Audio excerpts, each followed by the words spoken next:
Hello and welcome to this tutorial series in which we will implement a game from scratch using a Python graphics framework called Pygame.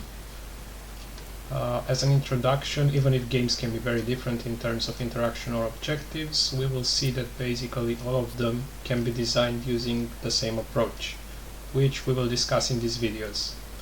For this tutorial, we will try to implement a simplistic version of a .io game in the style of Agario or Nebulous.io. And in these games, the player controls a blob, and the most basic objective is to grow your blob and eventually eat smaller blobs.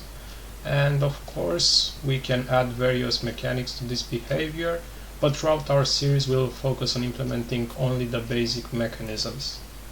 And hopefully, with all the gathered knowledge, you will be able to further develop the game yourself. The code presented throughout this series will be also available for you on GitHub, here in this repo, in order to be easier for you to keep up with the explanations. And as you might have noticed, I'm on a Ubuntu 2020.04, which is a Linux distribution, but the code presented here will work just as fine on a Windows or Mac operating system. So first of all, we will be coding in Python, so we are going to need a Python interpreter. This should come pre-installed if you are using a Linux system, as I do, or for Windows, however, you will need to download and install it manually from this link here, python.org, from the download section. Here we can go and see that there are various versions of the interpreter. For our purposes, we can choose either Python 3.7, 3.8, 3.9 or 3.10. Yeah. So this is for the Python interpreter. Next, we will need an editor in which to actually write the code. We can use absolutely any editor, even Notepad on Windows or Vim on Linux, but we will work with some more modern editor, which is Atom, this one here. Installing Atom is not mandatory for our code, so it's ultimately your choice what editor you use.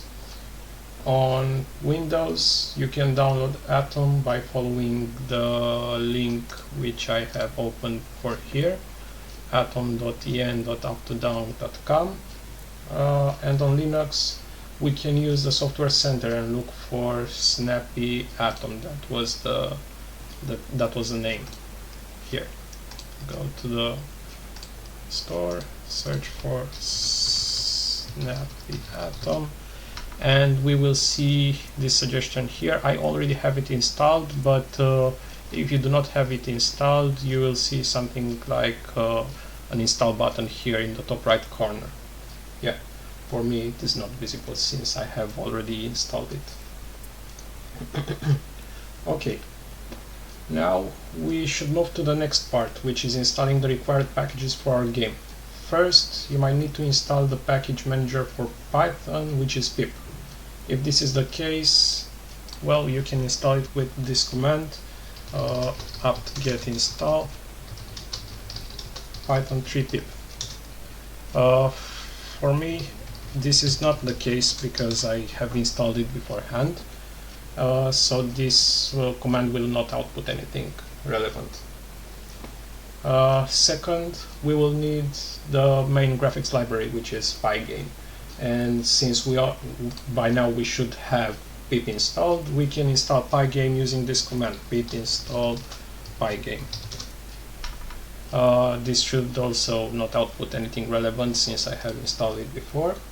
And lastly, we will sometimes need to write mathematical operations for our game, so for that we will make sure that numpy is installed by using this command, pip install numpy. Okay, it's also installed.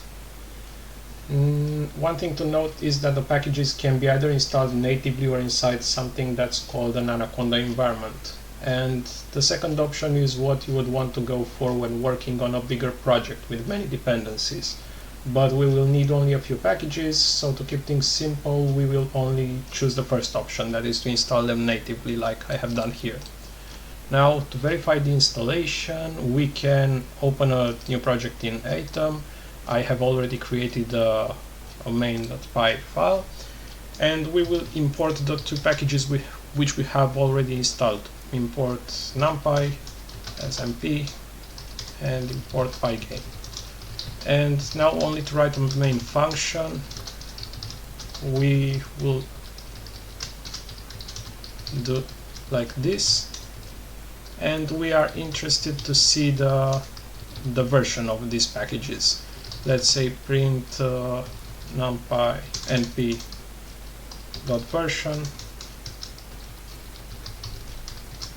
and print pygame dot version. Now to run the code, we need to locate it either using a terminal or the file explorer. I have opened it in the terminal, and now we can execute it using Python main.py. And we should see something similar to these version numbers here. First one for the numpy and the second one for pygame. Having an output similar to this basically guarantees that we have set up our environment properly for developing our game. And this is the introductory video. We have basically now working environment. Thank you for watching.